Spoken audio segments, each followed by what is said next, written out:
अस्सलाम वालेकुम जी। आज आप लोग ये बनाने जा रहे हैं बहुत ही मज़ेदार स्नैक जिसका नाम है chicken and egg cold sandwich. तो सबसे पहला काम जो है यहाँ पे मैं जो कर चुकी हूँ वो है बोनलेस चिकन मेरे पास थी आधा किलो। उसमें मैंने 4 टेबलस्पून भरकर सिरका, 1 टीस्पून लेवल्ड नमक और खुले पानी में डालकर इसको इतना बॉईल किया कि चिकन अच्छी से गल गई। उसके बाद पानी को डिस्कार्ड कर कर आप इसको अच्छी तरह जो है हाथों में जब मसलते हैं तो वो इसका जो है ना रेशा लहदा हो जाता है। ये ट्रिक सिर्फ सिरके की वजह से होता है और आपकी चिकन जो है ये ड्राई नहीं होती। वरना यूजुअली होता यूं ही है कि जब आप बोनलेस चिकन ब्रेस्ट के पीसेस इस्तेमाल करते हैं किसी रेसिपी में तो वो ड्राई रहता है, लेकिन इससे आपका चिकन बहुत अच्छा टेंडर हो जाता है। आपको एक अच्छी सी टिप दे दी। तो ये यहाँ पर मेरे पास आधा किलो चिकन है, किस तरह बॉईल की वो भी आपको बता दिया। अब इसमें जो चीज़ें जाएंगी वो आपको मुकम्मल लिखी हुई रेसिपी के लिए यूट्यूब की वीडियो के नीचे चेक करें या फिर वीडियो के ऊपर लिंक को चेक करें जो कि आपको सीधे मेरे वेबसाइट cookWithFaiza.net पर ले जाएगा। इसमें डालेंगे कुटी हुई लाल मिर्च 1 टीस्पून भरकर है। अगर आप पिसी डालना चाहते हैं तो हाफ टीस्पून डाल सकते हैं क्योंकि ये थोड़ा कॉम्बिनेशन मीठे, नमकीन और स्पाइसी की तरफ आ जाता है तो इट टेस्ट नाइस। पिसी हुई काली मिर्चें हाफ टीस्पून है, नमक हाफ टीस्पून, बीच में आप डालेंगे 1 कप भरकर मेयोनीज का, ठीक है। इसको आप इसका जो है कंसिस्टेंसी किसका चेक कर सकते हैं कि जो मेजरमेंट आपको बताइए आप उसे कम या जैसा भी है कर डालकर मिक्स करके देख लें। अगर आपको लगता है कि ये ज़्यादा पतला हो रहा है तो फिर आप जो है कम डालिएगा। इसीलिए पहले ही कम डालने वो बेहतर, ना कि आप ज़्यादा मेयोनीज वगैरह डाल दें फिर आपको एक इशू हो जाए।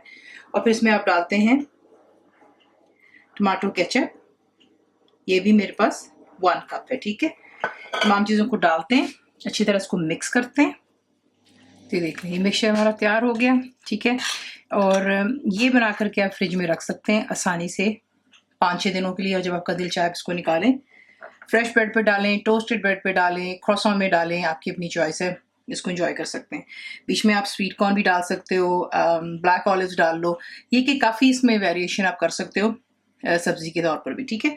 तो ये तैयार हो गया। अब आपको चाहिए यहाँ पे ब्रेड के स्लाइसेस। मैं वाइट ब्रेड इस्तेमाल कर रही हूँ, आप ब्राउन, मीडियम, डार्क ब्राउन जो आपको पसंद है अपनी ऑप्शन के मुताबिक आप उसको जो है इस्तेमाल कर सकते हैं। इसकी साइड्स रिमूव कर लेते हैं पहले और उसके बाद जो है इसको किसी के से असेंबल करेंगे वो मैं आपको दिखाती हूँ। साइड्स काट लेने के बाद अब आपने जो है ये मिक्सचर को ब्रेड पर लगाना है।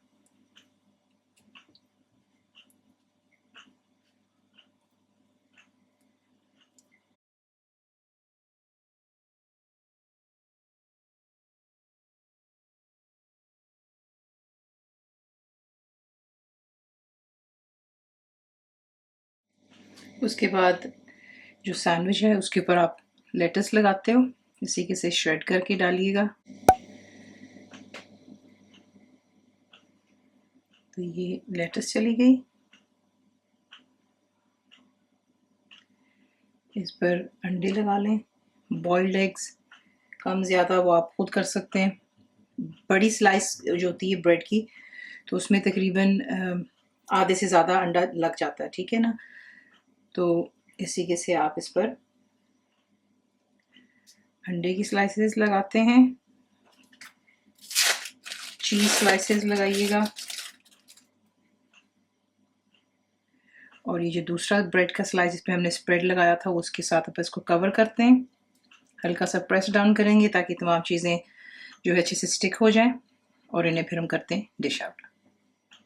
इसी के साथ इसको बनाते हैं, सर्व कीजिएगा फ्रेंच फ्राइज़ के साथ, क्रिस्प्स हो जाएं, आपकी अपनी चॉइस से, ठंडी ड्रिंक्स हों, बच्चों के लंच बॉक्स में डालें, शाम की चाय, इफ्तारी, सहरी, कोई टी पार्टी हो तो आप ये चीज़ें बना सकते हैं। मिक्सचर बना करके आप फ्रिज में रख सकते हैं, जब दिल चाहे आप इसका सैंडविच बनाइएगा। रेसिपी आपको पसंद आती है प्लीज़ को लाइक शेयर सब्सक्राइब जरूर किया करें। कंप्लीट रिटन रेसिपी आपको मिलती है मेरी वेबसाइट पर cookWithFaiza.net पर और उम्मीद है आप लोगों ने मेरी ऐप भी डाउनलोड कर ली होगी जो कि फ्री है। तो ज़रूर बनाइएगा, आपको कैसा लगा दुआ में याद रखें। Thank you for watching. Channel को सब्सक्राइब करें, बेल आइकॉन का बटन दबाएं, मेक श्योर कीजिएगा कि ऑल भी प्रेस कर दीजिएगा ताकि आप लोगों को मेरी लेटेस्ट वीडियोस रिसीव हो जाएं।